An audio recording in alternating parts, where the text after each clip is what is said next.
At our family anniversary dinner, my dad leaned in, napkin still in his hand. "Tell me the $200,000 I gave you, what did you do with it?" The room froze. Forks hung midair, my mother's smile cracked, and my brother's face drained of color. My pulse hammered, but I didn't flinch. "What money?" I asked, keeping my voice calm. The chandelier buzzed overhead, the only sound between us. I looked at them, one guilty, one terrified. I reached for my phone, opened a folder, and slid it across the table. My dad's eyes widened. He wasn't expecting to see that. The night before the dinner, I was still in my Seattle apartment, surrounded by fabric samples and half-finished marketing briefs. My life there was simple, predictable, quiet in the best way. I'd built it from nothing, my own apartment, my own career, no favors, no handouts. Maybe that's why my father, Robert Bennett, always said I reminded him of himself. He ran a small construction business in Portland, and every time we spoke, he ended the call with, "I'm proud of you, Lucy." He never said that to my brother. Jason Bennett was the golden child that never quite shined. 3 years older, charming, ambitious, but reckless. He'd burned through every business loan and still managed to land on his feet because our mother Elaine always caught him. Growing up, she called him my boy with big dreams. I was the responsible one, which really meant the one who cleaned up the mess.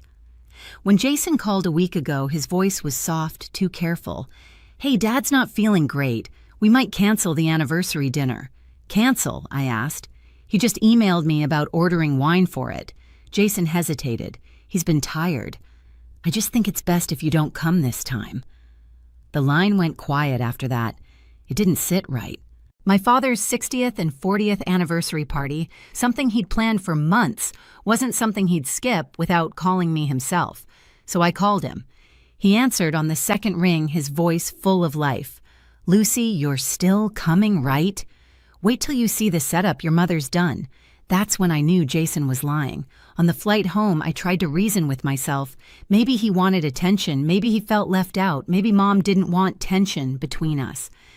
But deep down, there was something heavier. A sense that this dinner wasn't about celebration, it was about control. When I arrived in Portland, the Bennett house looked exactly the same. Clean white siding, trimmed hedges, the smell of pine candles my mother always lit before guests arrived. She greeted me with a perfect smile and a hug that felt rehearsed. Jason appeared behind her, grinning too wide. "Lucy," he said, "you made it." I smiled back, but something in his eyes flickered, nervous, watchful. And for the first time in years, I felt like a guest in my own family's home. The next morning, I woke to the smell of bacon and the faint sound of my mother humming in the kitchen. The house was spotless, almost unnervingly so. Every photo frame gleamed, every candle perfectly aligned. It wasn't hospitality, it was performance. At breakfast, Dad was cheerful, talking about the new deck he was building for a client. He looked healthy, strong, nothing like the sick version Jason had described. Across from him, Jason barely touched his food. He scrolled through his phone, pretending not to notice me watching. When Dad left to take a call, Mom leaned in. "Lucy, let's not bring up work or money tonight, okay? Your brother's been under stress." "Stress?" I asked. "From what?" She hesitated just long enough for the lie to show. "You know, Jason, he's just trying to figure things out. Don't make tonight tense." That's when I noticed her hands, her nails usually perfect, were chipped. It wasn't stress, it was worry. Later that afternoon, while setting the table for the dinner, I heard Jason in the next room on the phone. His voice was low but sharp. "No, I told you I'll pay it next week. I have it handled. Don't call me again." He hung up the moment he saw me standing there. "What's that about?" I asked. "Business," he said too quickly, stuffing his phone into his pocket. "You wouldn't understand." Maybe he was right. I didn't understand how someone could lie so easily. When he left the room, I noticed a thin stack of envelopes on the counter, payment receipts neatly folded. One of them addressed to an investment firm I recognized. My stomach knotted. That firm handled my father's accounts, not Jason's. That evening, as guests began to arrive, I slipped away to my old room upstairs. The light from the hallway hit the screen of my phone where an email alert waited. It was from my bank transfer confirmation, $200, $1,000 completed. I stared at the number. My name was on it. My heart pounded so loud I barely heard my father calling from downstairs. I refreshed the page. The money came from a joint account, a name I hadn't seen in years. Jason Bennett. My hands went cold. I didn't know how yet, but I knew why he'd lied about that dinner, and I knew the truth would come out at the table. I barely slept that night. The glow of my phone screen painted the walls while I scrolled through every transaction, every confirmation email. The pattern was clear small test payments, first, then one enormous transfer, all under my name. The signature was digital, but the access came from someone inside my family. At sunrise, I went downstairs. Mom was making coffee, humming again like nothing was wrong. I placed my phone on the counter. "Mom, did you know about this?" I asked quietly. She looked up confused or pretending to be. "Know about what, honey?" I turned the screen toward her. The $200,000 transaction glowed between us. Her face tightened, then softened. "Lucy, please." Jason was in trouble. It was supposed to be temporary. He said he'd put it back before anyone noticed. My stomach dropped. Before who noticed, Dad or me? She sighed, glancing toward the hallway as if Dad might appear. "You've always been so independent. You wouldn't miss it.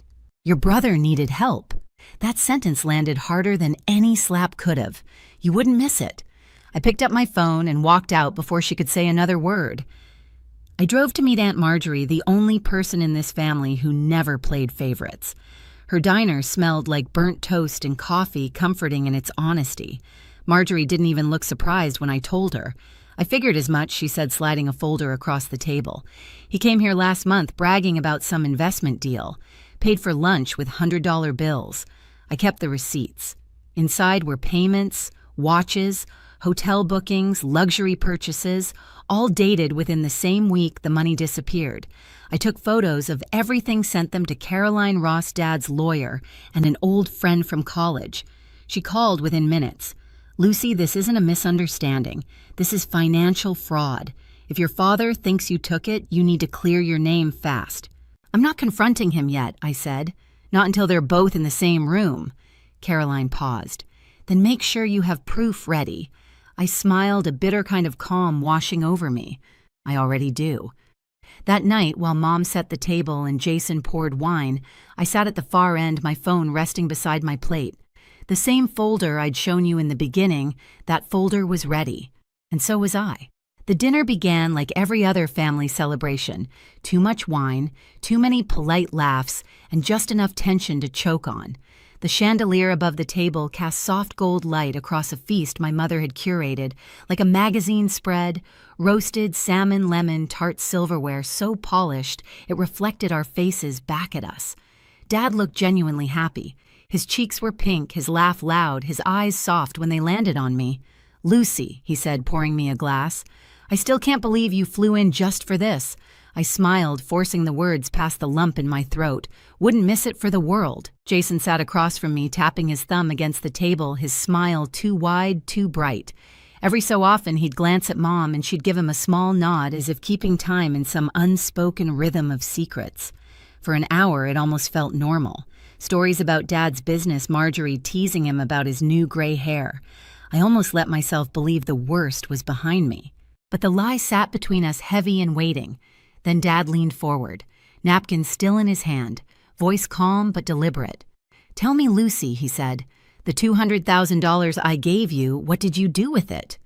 The laughter died midair. The room froze. Forks hovered. My heart slammed once against my ribs, then stopped. "What?" I whispered. He didn't blink. "The $200,000. I transferred it months ago. Your brother said you were using it for something private, but now I want to hear it from you." My mother's face went rigid. Jason's hand tightened around his wine glass. I swallowed, feeling heat crawl up my neck. What $200,000? Silence. The chandelier hummed overhead, the sound of its faint buzz suddenly deafening. Then Jason laughed too loud, too forced. "Come on, Dad. Lucy's probably forgotten. She's got so much going on in Seattle." Dad's gaze cut to him. "Forgotten? 200,000 isn't pocket change." Jason's smile faltered. I could feel every guest watching us, pretending not to listen. Even Aunt Marjorie stopped mid-sip, her eyes narrowing. "I never received that money," I said, finally steadying my voice. "If you sent it, I didn't see a cent." Dad's brow furrowed. I have the confirmation, Lucy. Same account you used for the business fund. It was your name. I took a slow breath, forcing calm over the storm in my chest. Then maybe you should look closer at who else had access to it. Mom stiffened. Robert not here. He turned toward her, confused. Why not? If there's a problem, we can fix it. Jason set his fork down, the clink sharp in the silence. Dad, it's not a big deal. I can explain. Explain what I asked, cutting him off. My eyes locked on his. The transfer you made using my name or the hotel bills that came right after. He froze. Dad turned to me sharply. What are you talking about? I reached for my phone, unlocked it, and opened the folder. My hands were steady now. I slid the screen across the table toward him. Here, every transaction. The same account, same timestamp, but authorized from Jason's IP address. Receipts, payments, even screenshots of his calls with the investment firm. Dad scrolled his face, draining of color. Jason, you did this. Jason's voice cracked. Dad, please, it's not what you think. I borrowed it. I was going to pay it back. Borrowed. My father's voice rose sharp and cold. You forged your sister's access and stole her money. Mom shot up from her chair. Robert, stop yelling. He made a mistake. A mistake, Dad snapped. Elaine, you knew. She hesitated, tears in her eyes. He was drowning in debt. Robert, I thought if Lucy never found out, no one would get hurt. I laughed, the sound bitter. You thought I'd never find out. You signed my name. You let him take everything. Jason stood, hands trembling. I was desperate, Lucy. I didn't mean to ruin anything. Desperate enough to let Dad accuse me of theft, my voice broke. You sat there and watched me get humiliated for something you did. The guests were silent now. No more chatter, no clinking glasses. Just the sound of my father breathing slow and furious. He turned to my mother. You two planned this. Robert, please, she whispered. It was for our family. He slammed his hand against the table, the plates rattling. No, Elaine. Family doesn't lie. Family doesn't steal. Jason's voice shrank. Dad, don't do this. We can fix it. Dad took out his phone. You're right, we can. He dialed without hesitation. Yes, I need to report a theft. $200,000. My mother's scream was instant. Robert, stop. Don't do this to him. He didn't even look at her. He did this to himself. Jason sank back into his chair, his hands over his face. The lights flickered, the hum of the chandelier turning into a soft electric drone. I sat there quietly, my pulse steady. 30 minutes later, the police arrived.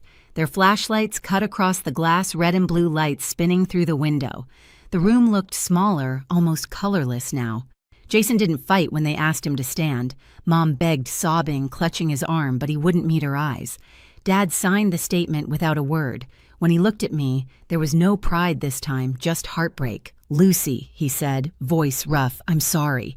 I shook my head. You believed what they told you. You had every reason to. He reached for my hand, but I pulled away gently. You wanted to know what I did with your money, I said. I protected it from them. The officers led Jason out. Mom followed, shouting promises that no one believed anymore. The door slammed behind them, leaving only silence and the faint echo of sirens fading into the night. Aunt Marjorie came over, placing a hand on my shoulder. You did the right thing, she whispered. I looked down at the folder still open on the table, the screen dimming. Maybe I said softly, but it doesn't feel like it. Dad sank into his chair, rubbing his temples. I raised them both, he muttered. How did we end up here? I didn't answer. There was nothing left to say. Outside, the lights of the patrol car reflected off the window, the same cold shimmer that had once come from our chandelier. And in that moment, I realized something simple and final. Sometimes justice doesn't sound like victory. It just sounds like silence. The weeks after that dinner felt unreal, like walking through a house that still smelled like smoke after the fire's gone out. Portland was quiet. The headlines faded.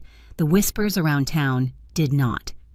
Jason's name came up in court documents then, in pitying conversations my mother could no longer control. Dad handled everything through Caroline Ross, his lawyer. The charges were clear: identity fraud, unauthorized transfer of funds. Jason avoided jail through a plea deal, but the restitution order was firm payback, every cent or lose everything he owned. Mom stood beside him at every hearing, her face hollow, her hair unkempt for the first time in my life. When it was over, Dad called me into his office at home. The desk that used to hold his blueprints was now covered in paperwork. "I've rewritten my will," he said quietly. "The company, the house, everything, it's yours. They'll get nothing." I wanted to argue, but the words wouldn't come. Maybe it wasn't revenge. Maybe it was his way of saying sorry. By the end of the month, Jason had sold his car, his watches, even the designer furniture Mom had bragged about for years. They moved to a rented duplex on the edge of town. I heard about it from Aunt Marjorie, not from them. When I left for Seattle again, Dad helped me load my bags into the car. The sky was gray, soft rain misting the driveway. He handed me an envelope. Inside was a single check, $800,000, the same amount he'd once meant for my future. "You deserve your clean start," he said. "Go build something you're proud of." As I drove north, the city lights of Portland disappeared in the rearview mirror. What replaced them wasn't peace, not yet just clarity. 6 months later, I stood in front of my boutique in downtown Seattle Harbor Line studio. The sign still smelled of fresh paint. Inside, sunlight spilled across racks of tailored jackets and silk scarves, each tag handwritten with my initials. The $800,000 my father gave me had turned into more than a business. It was a quiet reclamation of everything I'd lost. Dad visits sometimes, bringing coffee and that same proud half-smile he used to give me when I was little. Aunt Marjorie says the store feels like closure. Maybe she's right. I haven't heard from Mom or Jason in months. Their restitution payments come in slowly, small, mechanical reminders of what greed costs. Sometimes when I close up at night, I think about that dinner table, the hum of the chandelier, the silence after truth hit. Betrayal doesn't always destroy you. Sometimes it sharpens you. If you've ever had to defend your name against your own family, tell me your story in the comments. You're not alone.